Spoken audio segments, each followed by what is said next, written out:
Heckney. 5, 4, 3, 2, 1. All right, Albie, this is going to be the most niche eclipsed show that we have ever had because we are minutes before the State of the Union and we are not going to see the State of the Union. It's going to still be a good one, though. It's not really a State of the Union. If you're listening to this tomorrow, keep listening. It's still good. Yeah, and actually, you may need a palate cleanse by tomorrow, by Wednesday, because it's going to be State of the Union stuff. We assume that and I encourage every Democrat there to be as badly behaved as possible. Just go for it. Why not at this point? You saw the ad campaign they did today, right, the Democrats? No, I didn't. So they all decided, they've decided that they're all going to be alphas now. So they all have these... Oh, wait, where they all said the same words? Yes. I saw something about this. Yes, they all said the same words. Yeah. They all said the same words. And it's all... here it is. But most of the senators did this. Obviously, they just had one person combine it all. And... here's the script. Immediately bring prices down starting on day one.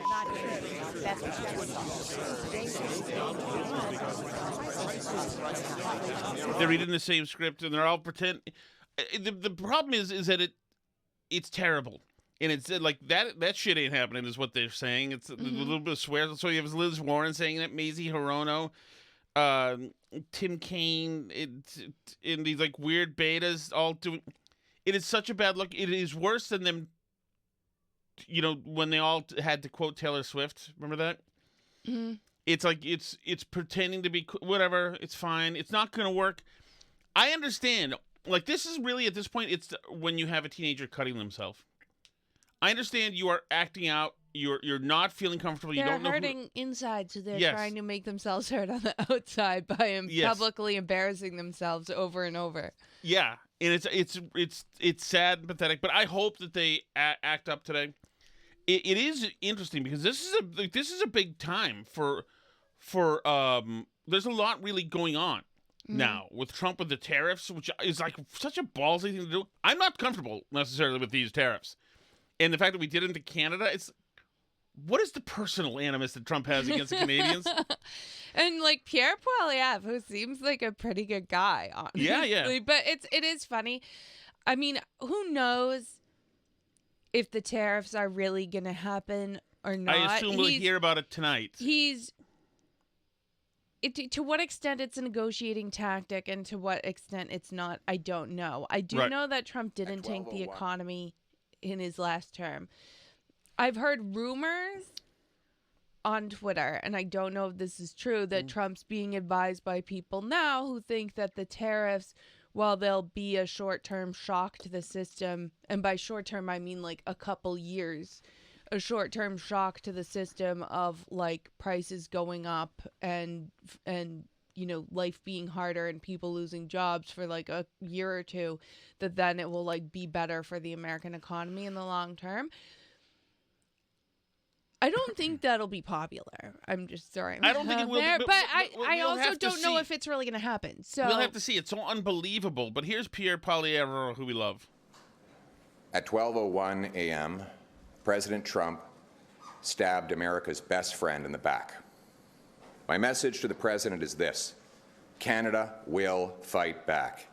We will defend our people and our economy, and we will put Canada first. There is no doubt that our economy will suffer, but so will yours, President Trump. And he goes on, and both he and Trudeau have to be in badass mode because they're both running for prime minister. Mm-hmm. And I've got no problem. Pierre said the exact right thing. Of course, that's what you say when somebody attacks your country in a trade war. I hope it helps him get elected and save the Canadian people, honestly. Absolutely. But yeah, it is interesting. I mean, and he's certainly now... He's sounded serious enough about it to scare the markets. But I guess the other thing is that when you're Trump and when you're negotiating, people have to believe that you're serious. Well, right? And I think that's the thing about the Ukraine stuff, too. Yeah, and they've apparently fallen in line with the... Right. So it seems now like the deal is coming back. Trish says in the chat, like it's... no, that wasn't Trish, actually. Trish said other smart things, but Splash this time said it'll be amazing that less than a week from when the Dems lost their bleep over the Zelensky-Trump beef, it'll be resolved. Well, and I assume that the whole idea is, and this is why this is not going to hold up necessarily, is that in a few minutes, Trump is going to mention the success of these tariffs and maybe even some resolutions so that he can go and show people that he's already got wins, including Ukraine and whatever. I'm very much looking forward to it. I just want to see, and this will be I think tonight's going to be very telling because we'll see if this is the Pam Bondi Epstein Files administration, which is nothing vacuous, a bunch of showbiz horse bleep, or if there's something to it. Are there people who know what they're doing, knowing trade policy, who've got a plan? We'll see. It's either yes it is or no it's not, and we'll see. I will say this, that something remarkable happened today. I still remember Trump's really good State of the Union. The last one, where Pelosi ripped the stuff up, the one with Rush Limbaugh. The one with Rush Limbaugh, exactly. Yeah. That one was incredible, and Yes. that was a special time in our country's history, that's for sure. Oh, I totally agree. That would have been, if it were not for COVID, that would have been, the entree into his second term. Right, So, but it's probably better that it worked out this way because now he has no F's to give, Yes. really. So now we're getting. So I Trump want to hit beast something mode. on Chris Murphy from Connecticut senator, because he's becoming one of the new stars of the Democratic Party or whatever. He's a loser and he's not going to go far. But so he said last week, yeah, we talked to Zelensky before he got in there, and he was talking about the mineral deal, and we said, no, you got to ask for much more. You need to prioritize other stuff. So he caught hell for that, and I think that the circles around me in Connecticut were one of the reasons, because online he just got thrashed for that and some other stuff. And I think that his staff they're all from Connecticut, or at least the Connecticut offices, and they're all 24, and they're seeing all the social media buzz, and they're like, oh my God, we got to do something.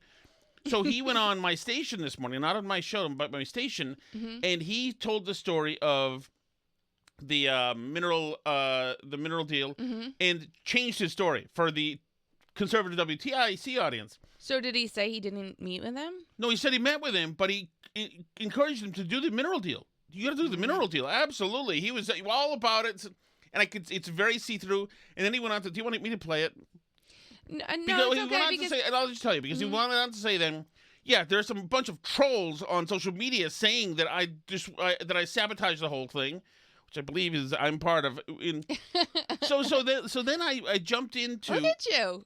Oh yeah, history. We're But well, hold on. But I forget even if it was like last night or this morning when you were listening to commentary and they were saying that it was like an online conspiracy theory that wasn't true, that Chris Murphy even met with him beforehand. Oh, he did meet with him. He talked about that. And yeah. I was like, what is that? No, literally you got that. said it You have on that wrong. TV. He mentioned the commentary mentioned Susan Rice and Chris Murphy. Yeah. Susan Rice did not meet with him. Okay. And that's what they meant. They threw him in there. I've messed that up too, and then I re-listened to it and I said, oh, they're talking about you. Only Susan Rice didn't meet, but Exactly. Chris Murphy did. Yes. Okay. So some senators did. So then I jumped into, during the show, Chris Murphy on Morning Joe. And I played, about 2 minutes, this long cut, about 2 minutes. Him talking about the, this and that, and Trump is really about Putin and authoritarian. And I missed part of what I had in the cut. Tim and Canton called up and said, hey, you missed something in that cut. Very important. And it's the most crucial, most revealing thing about Chris Murphy and the Democrats and how they really feel. Are you ready, Alice? I need you to listen. I'm listening. Okay. Are you listening? Because I'm you're listening. typing. Okay, listen to this cut. Tell me if something. Oh, fuck. There's pure power. It jumped away from him. Hold on. Okay. Okay. Ready? the United States has to decide whether we're for Ukraine or whether we're for Russia.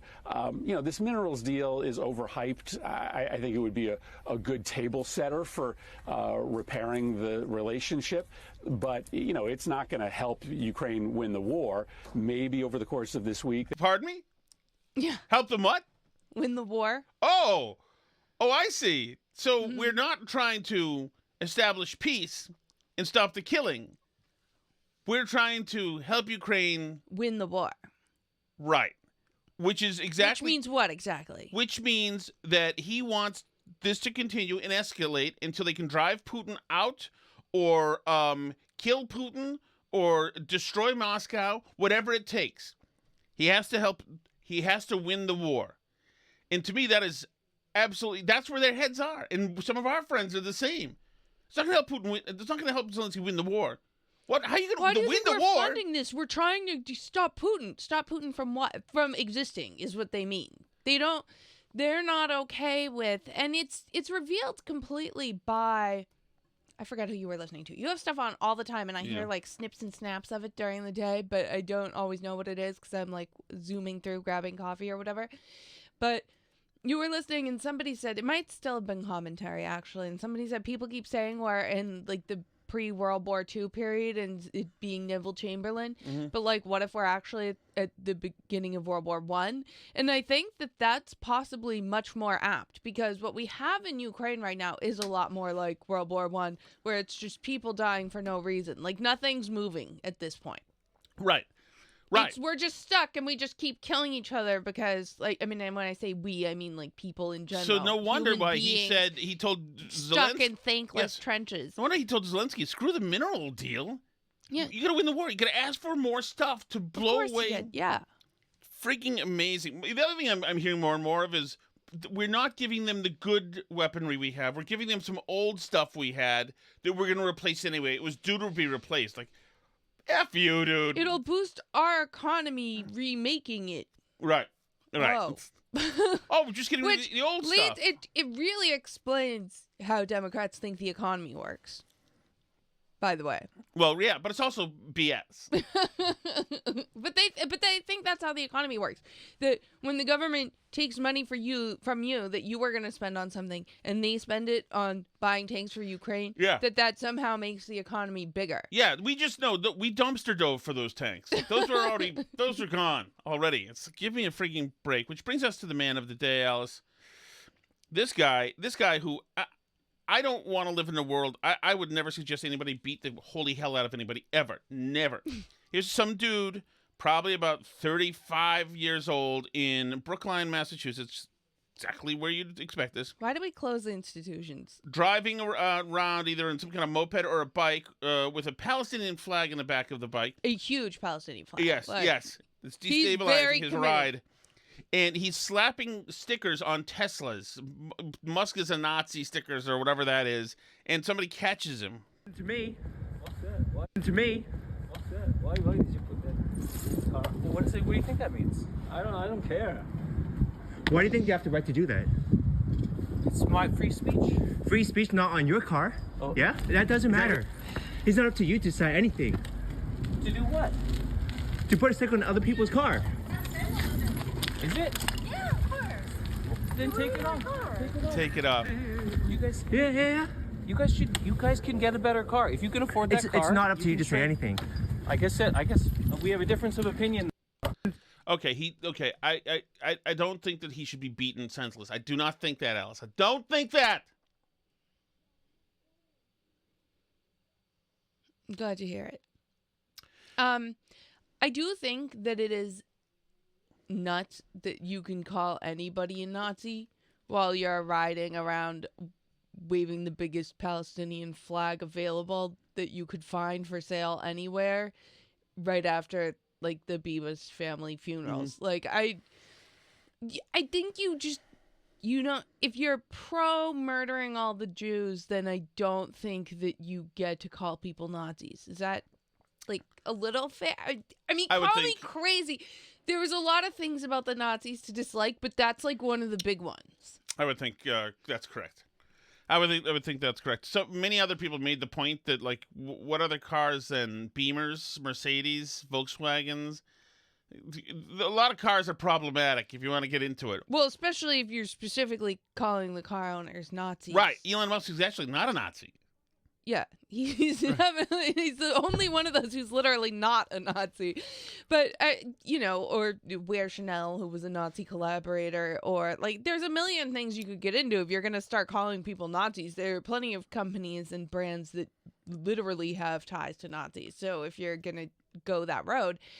But, I mean, by the way, can I give a defense of many of these companies, especially the ones who might have been in and around Germany? Mm-hmm. I think it behooved you to do business. Oh, I think at the time. So too. I think so too. Well, not to be outdone, by the way. But can we talk about the Melrose angle? Please. Do you have this? You can read it. Okay. Yeah, because in Melrose, Brookline's not the only place where people are attacking Teslas, but this one actually was left in error because, as this person posted in the Melrose Facebook page, I'll just read their post and let you hear it. They wrote, "To the person who left us sorry about your swastika letter on our Polestar EV, we despise Elon Musk and intentionally did not purchase a Tesla when we bought our Polestar EV nearly 2 years ago. While I completely share your sentiments about Tesla and Musk, take more care to get your facts straight when you are protesting." Right. Which is amazing. Amazing. Yes, just so you know, you put your swastika sticker. You called the wrong person a Nazi. Yes. Yeah, that's right. Those people down the street are real Nazis. Yes, I can bring you to them if you need to. Yes, they've got I totally agree. Keep defacing cars. You're good. Yes. Do that. But get it right next time. Be more accurate. And the thing is about this is that this little sticker, we should tweet this out. I'll tweet it out. This little sticker actually has a swastika on it. If anybody else distributed stickers on cars with a swastika, then the police would be involved. Certainly in Melrose. And it has a picture of Trump giving the Nazi, or not Trump, I mean Musk, giving the so-called Nazi salute. But the great thing is that if you read it, it's this weird bullying. It reminds me of when the Nazis were trying to recruit Georg von Trapp in The Sound of Music. They say, sorry about your swastika with a swastika above that. It says, we know you didn't sign up for this. Once upon a time, Teslas were cool. They were futuristic, fast, and felt like a step toward a better world. No one could have predicted that Elon Musk would go full Nazi apologist. And now, here you are, driving around in a rolling PR disaster. But don't worry. There's still time to get out before the resale value crashes harder than Twitter. How to escape your Tesla faster than Elon can lose advertisers. And there's bullets there. Sell it ASAP. Prices are dropping. Get ahead of the wave by listing it on Carvana, CarMax, or local EV buyback programs. Check Tesla resale values. Lease, transfer it. Sites like Swap-A-Lease and Leasing will help you trade it in. Some dealerships will still take a Tesla, especially if you're getting into a different EV. Then they list better options, EV options, the Rivian, the Poly... Including the one that this is, which the person points out. They're like, no, I did this already. Yes. You put the swastika on the wrong house. And then the last closing paragraph on the swastika sticker is, you bought your Tesla in good faith, thinking it was the future. It's not your fault. But now the best move is to leave it in the past. The only buyers left are alt-right influencers and guys who say actually free speech every 10 minutes. Good luck. Act fast. Like, what a weird groomering bullying it is. Like, it's really insane. At no point are you not going to get rid of your Tesla, because you are. They don't make the argument that, by the way, you should. You know you're going to. And then we're going to help you get rid of it. This is how you do it. It reminds me of how they talk about voting, where they're like, it's okay if you're regretting your vote now. It's never too late. It's safe to come back to the good side. we accept you and forgive you. There's no like convincing of their points or point of view. It's just like someday you'll see the error of your ways. It's insane behavior. Leaving notes with swastikas on them on cars around your town where literally everyone already agrees with you is insane behavior. And I mean, you know, Trish said in the chat a little while ago that they've like already all lost it so much. What did she say? That that you know, the left has all like lost their minds. Where'd she put it? The chat is very exciting today. So they're she said they've lost their bleep so often lately they're exhausted, no breaks. They like can't contain themselves. It just goes on and on. They're gonna lose their bleep now over the state of the now. Do you see it? Like, who knows what it'll be the next thing, but it's worn out everybody. Nobody believes their stuff anymore. They're all QAnon people now. That's like what they have left.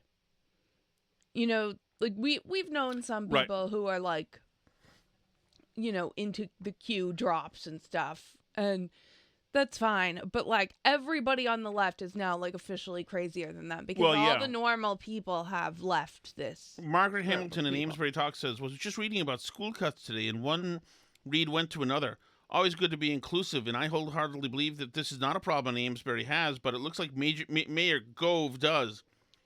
You may keep up with the current issues on the Town of Amesbury Mayor's page. He says, it reads, since November 2020, Mayor Cassandra Gove has been meeting with a small group of residents with varying levels of experience with social and racial justice issues.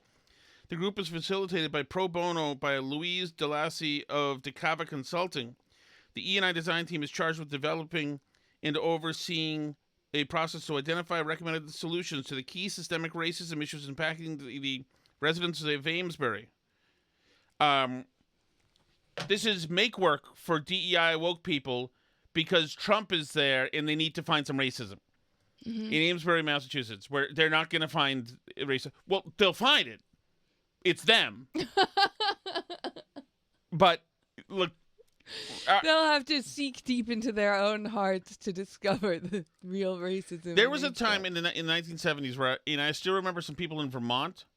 There was a time when, because of like pollution and because there was a nuclear power plant, there were people in Vermont who, and I just think about Vermont specifically because we used to run into them there, who used to walk around with gas masks on, like ready for it to blow. Yeah, something was going to happen. Either it was the power plant or just the climate, global cooling, whatever it was, or just overall pollution.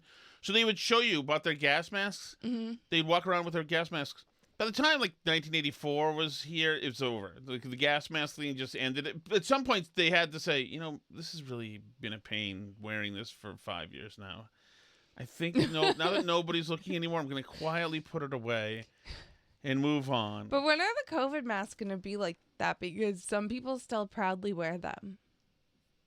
Oh, I don't know. I go but into let Boston me tell you this, and some people definitely still wear them. Let me tell you this. Maybe this is a sign. This has got to be done under cover of darkness, though. Breaking news, Washington District in Columbia. A spokesman for Mayor Bowser confirmed Black Lives Matter Plaza will be renamed. Comes a day after a GOP congressman introduced a bill to force Bowser to change the name or else lose federal funding. I get the feeling that the Black Lives Matter plazas with the big murals are going away too. I think they're going away too. And even though they didn't want to see it because they didn't want to see all the stealing and the corruption and all the crime that came with the Black Lives Matter movement and all the mansion buying and all the grift that everybody knows that was happening, Donald Trump administration is forcing the puppy's head into the pile of shit and going to make them see it. Splash says he can't get angry at racial justice grifts any longer because they're essentially the new era of megachurch pastors just stealing money from dummies. Yeah, I think there's some truth to that, to the people with the big fancy houses and stuff who are just like purely grifting. You talking about my friend Joel Olstein, whatever that is? The megachurch people, at least we're eligible to do, Alice. If we get into a grift, we can do that one. We can't do the racial justice thing. You can do fat acceptance. There's a lot of people in this country who are fatties. And also, I don't think people look at me as fat, not in a victim way. They look at me as because he's drunk and abuse and he's fat and stupid. Well, and they're not wrong. Come out as trans. Huh? Out, and okay, then, done. Then everything you say will be brilliant and beautiful, and before do we finger snaps for hit you. the chat. Meghan Markle. By the way, is this Mindy Kaling I'm seeing this? Yeah, she's friends with her. Dude, there's this. My company runs this ad. Maybe you have it too. It's actually on every podcast I hear too. It's starring Kate Hudson, and it's about a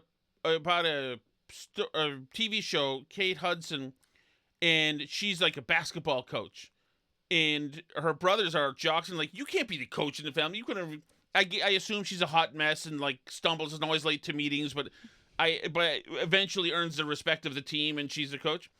And they say in the ad, from the mind of Mindy Kaling. Like, holy God! You're trying to entice me, right? It's like I am impotent for a week every time you say that. From the mind of Mindy Kaling. What the frick does that mean? From the mind of Whoopi Goldberg and Joy Behar. Wow. Anyway, here's the Megan thing. She now is altered facially too. I don't know what she's doing. She might be whiteifying herself. She was really beautiful. I don't know. Everybody's nuts. So here we go. I don't think anyone in the world knows that Meghan Markle has eaten Jack in the Box and loves it. It's so funny, too, that you keep saying Meghan Markle. You know I'm Sussex now. You have kids, and you go, no, I share my name with my children. Yes. And that feels so, I didn't know how meaningful it would be to me, but it just means so much to go, this is our family name. Husband and 3 dogs. It's not my perfume that's bringing them all in. My bacon brings all the boys to the yard. It's endlessly variable. So quirky. And it's got a lot of magic in it. I feel like you're watching me fall in love. It's very, very awkward. I'm so sorry. I'm blushing. Megan, I want to ask about your Luke. My who? Your Luke.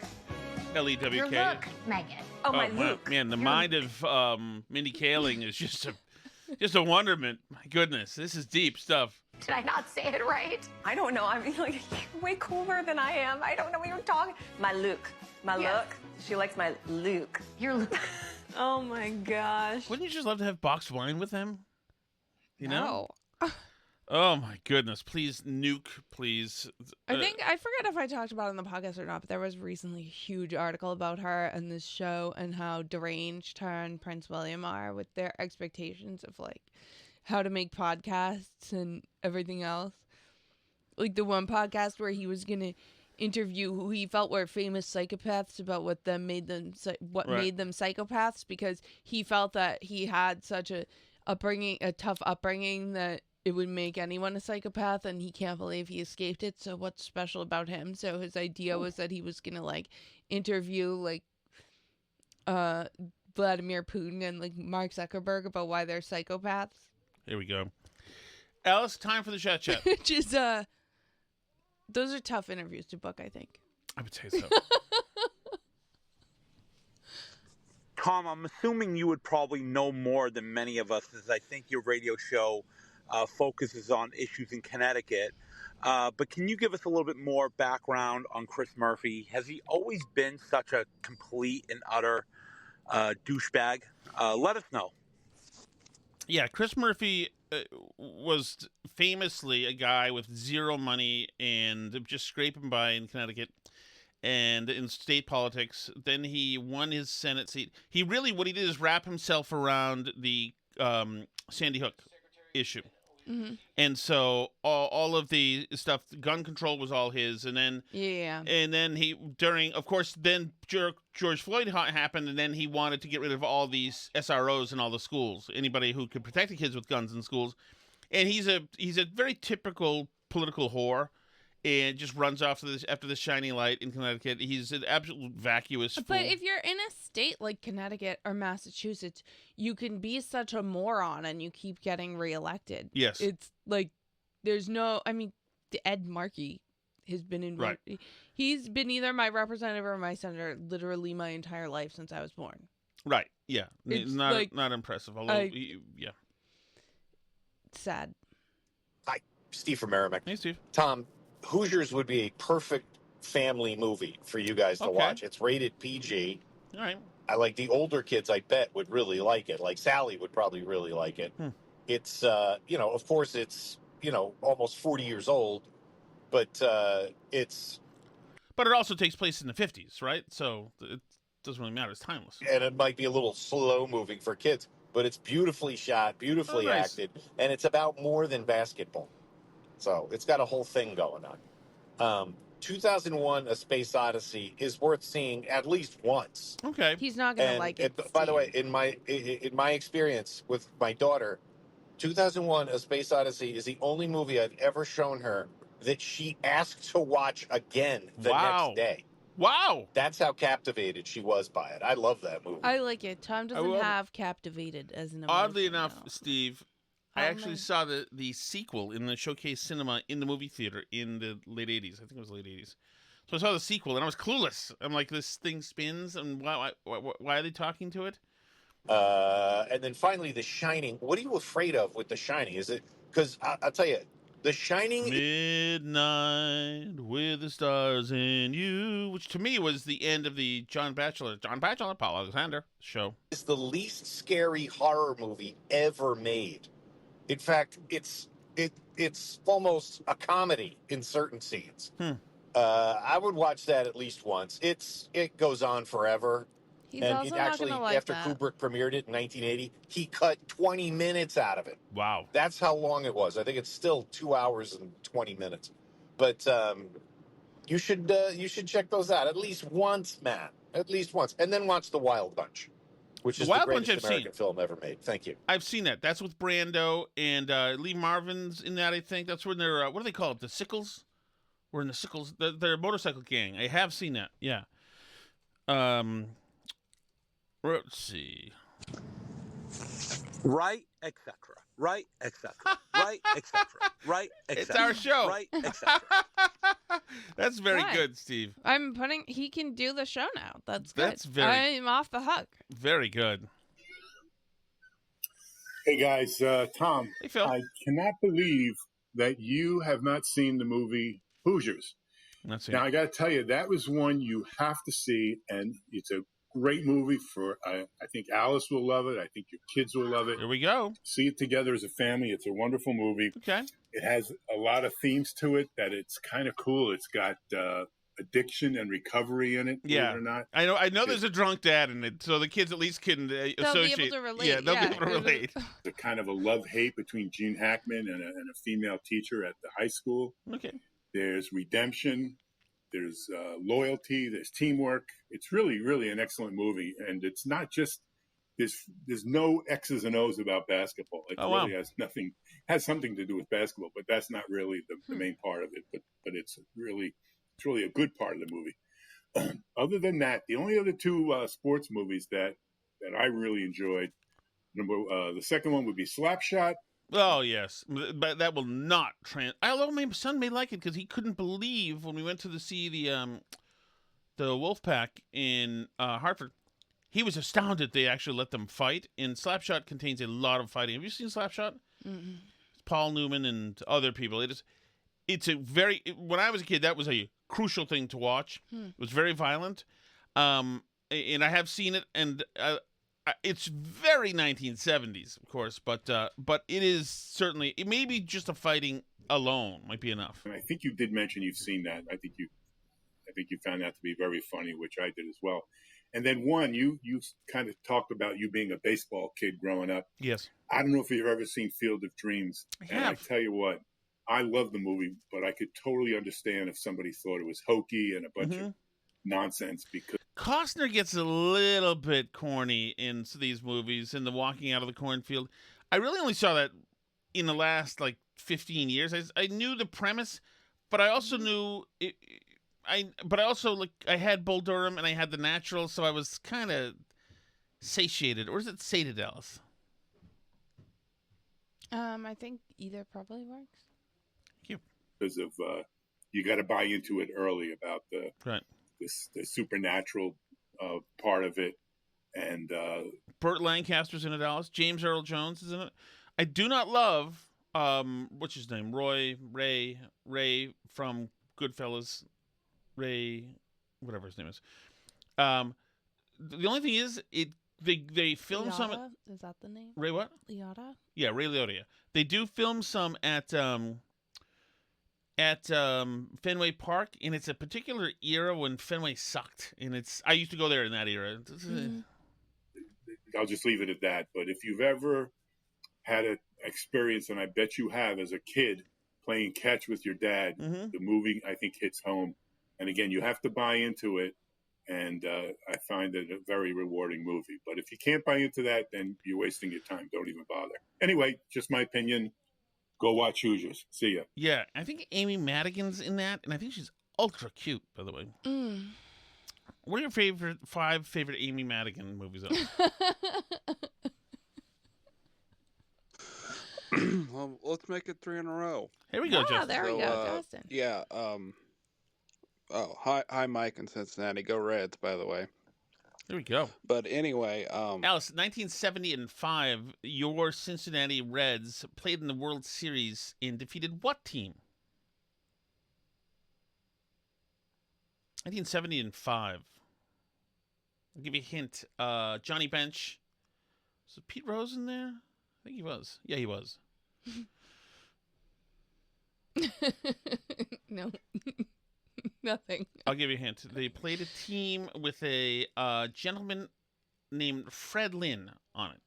Nothing? All right. How about Dwight Evans? How about Carl Yastrzemski? Is it the Red Sox? It is the Red Sox. Here we go. I want to make it very clear that I'm not a danger to myself. Good. I'm not in the throes of offing myself or anything of that nature. Good. As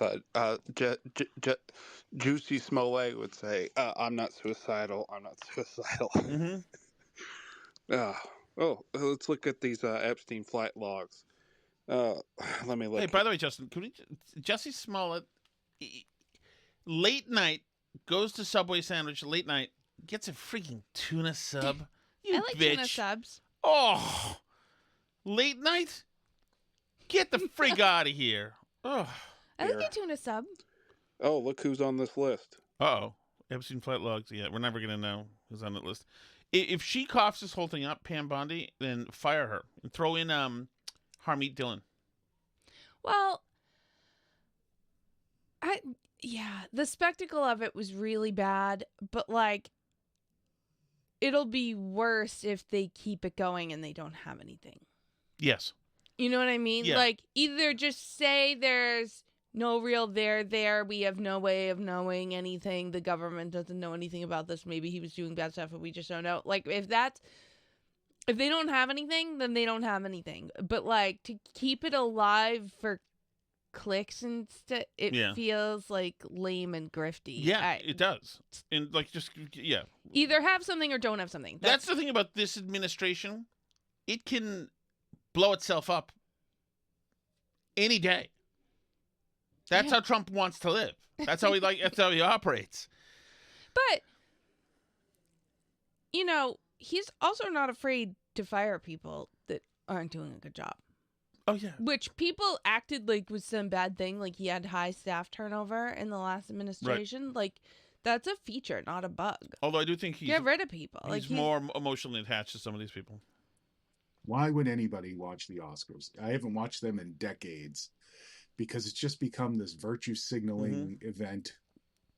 It's just endless, banging your head against a brick to sit there and watch these people. Not to take away from the actors and the other people, because they were voted on as the best of what they did for that time. So, but the whole production is endless. Well, it's endless, and it's also grotesque. I mean, the way these women vamp in front of the cameras and turn around for the press and do these things. Look at me and take me in, everybody. And then these are freaking theater kids who don't know anything. in the moment they win a statue, say, "Oh, it's time to lecture everybody about how they can be better, like I am." Mm-hmm. Which last year meant get a Tesla. This year it doesn't. In a different world, if they weren't born with genetics that made them like really good looking, they would be leaving swastika stickers on cars somewhere. Oh, hell yes. Because they're just as crazy. They just happen to have been born like good looking and maybe talented for acting or whatever. Like that's what it is. Absolutely. Oh, it's just so gross. It's so gross. And Justin, you know, and I know what it's like to have a tsunami of bad news and bad things happen. You know, and Tom's right. That, you know, there is a roadmap for navigating the best you can through a hard time like that. And just take his advice. You know, just stay in the game. That's the best thing to do. Is stay in the game. Don't deviate from it. Don't fall into any pits. Just stay in the game, and you'll be fine. Here we go. That's Dr. Cheswick, by the way. So he's got So he credentials. knows, yeah. Correct. Hi, Steve from Merrimack. Hey, Steve. Zoe Saldana's acceptance speech is a typical Hollywood canard, you know, where she's announcing, my grandmother came here in 1961. I am the proud daughter of immigrants from the Dominican Republic. And, the whole audience claps and because they're thinking of all immigrants, legal and illegal, yes. and all this other crap. Well, any one of them could be Zoe. I guarantee you, Zoe, your grandmother didn't come to the United States in 1961 and get on womb-to-tomb welfare. The reason I know this is because my wife's family had a similar story. And, the old man came over in 65 to work in factories and all this other shit down in New York. He moved up to Lawrence, established a home there, and then brought the entire family over in 68. There were 9 of them. And not one of them went on welfare. They all knew they had to work. They all graduated from college. They're all successes. We're not talking, Zoe, about people like you or my wife's family. We're talking about people who, as Howie Carr always says, people who came to the U.S. because they heard there was no work. Ugh. I loathe these people. Thank you. Yeah, that's great. It's great to hear about the family and that success story. Now they live in Winchester, and I live in the gutter. Crossed paths, Alice. I was plummeting down as they were flying up. Here we go. A mistake. Sorry, Dr. The voiceover. I have to admit to a mistake. I thought the voiceover at the beginning of the Oscars was someone I follow on Instagram, and it wasn't. It was an actor, like a Huff or something. I didn't watch any of it, as you can tell. So I apologize to everyone out there that I was saying that no, they just handed her script. It was an actor who they wrote the script for, obviously, but yeah, it's still whatever. I wonder if they we're all on stolen land. Yeah, I wonder if they all challenge each other. Oh, can I do the stolen land script? No, I want to do it. Can I do it? I want them to introduce themselves like the people did at that Microsoft conference that time, where it's accessible to blind people, where they're like, and I'm a blonde lady wearing a blue sweater. Yes. I'm an Indian man in glasses. By the way, your psychotic friend, Alice, your psychotic friend who lives in New Orleans, who's, I actually saw the W. What? She had a picture of her with a drink and said "content warning," or I told you. CW. Yeah, no. Now I can see it everywhere. Because if somebody saw the drink, what happens? Do they relapse? It could. If they're an alcoholic, they could be triggered by it. Or if they have had to deal with trauma caused by alcoholics. Right. Our kids will need content warnings when they see alcoholics. Have you ever been to Al-Anon, Alice? No. An Al-Anon meeting, it's for the family and friends and loved ones of people who are alcoholics or had to get whatever. Okay. And so when I got a DUI, 30 years or whatever it was, I had to go to an Al-Anon class. Mm-hmm. The AA classes I loved because there were a lot of hot chicks. The people were fun. There were a lot of hot chicks in there from Beacon Hill, and then like oh, this is great. And then we had to take some other stuff, and I was like into the ladies at the place, but Al-Anon was all these 30, 40, and 50-year-old people, mostly women, complaining at how mean their dads were when they were drinking. I'm like, oh. I was like, okay, I promise I will not drive drunk again. Just please let this freaking thing be over. It's so self-indulgent. Oh, I was abused and I was treated mean because my dad and my brother used to be like, oh, shut the freak up. Oh, God. Picture of empathy. Thank you all for listening. We're going to go watch Trump. I'm sure half of you left to go watch Trump. Appreciate all of you joining us as a little pregame to the State of the Union. We will see you there on Twitter. If you want to join us in the live chats for the show, that's at patreon.com/burnbarrel. You can find other places to listen, as well as the chat at burnbarrelpodcast.com. C'est la vie.